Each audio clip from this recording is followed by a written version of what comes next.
কি বলে এটাকে হ্যান্ড ওয়াশ যাই হোক নেবো, নিয়ে হাতের দুই তালুতে এরকম পর্যাপ্ত ঘষবো যতক্ষণ পর্যন্ত ফেনা না উঠে। এটাই আমার দ্বিতীয় ধাপ।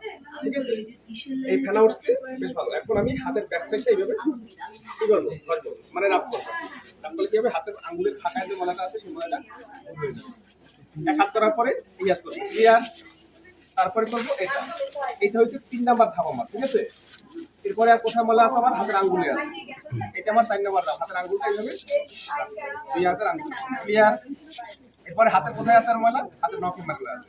এটা হচ্ছে আমার কয় নাম্বার ধাপ, 5 নাম্বার ধাপ। ঠিক আছে, এইভাবে হাতগুলো, হাতের নখগুলো এরকম ভাবে ঘষবো। ঠিক আছে, হাতের আঙ্গুলের ডগা দিয়ে। ঠিক আছে, মনে থাকবে 5 নাম্বার ধাপ। 6 নাম্বার ধাপ দিয়েছে হাতের তালুতে যে রেখাগুলো আছে সেগুলো মনে থাকতে পারে না, এগুলো এরকম হাত এরকম করে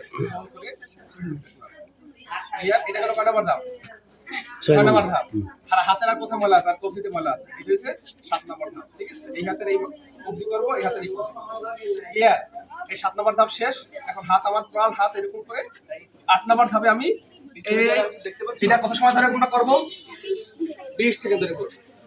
এরপরে আমরা হাতটা ভালো করে ধুয়ে শেষে কি করবো, এই ট্যাপটা আবার পানি দিয়ে ধুয়ে দেবো, কারণ এই ট্যাপটা তো আমি ইউজ করতে প্রথমে ময়লা দিয়ে হাতে রয়েছে। হ্যাঁ আর ধরে দেবো, এই ট্যাপটা আবার পানি দিয়ে সুন্দর করে পরিষ্কার করে তারপরে আরে দেখাই দিবে তুমি সেবা করে দাও।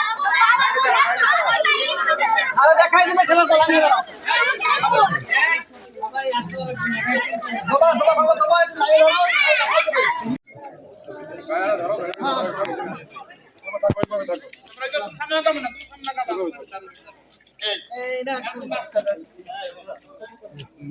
শিবুর আমার এসে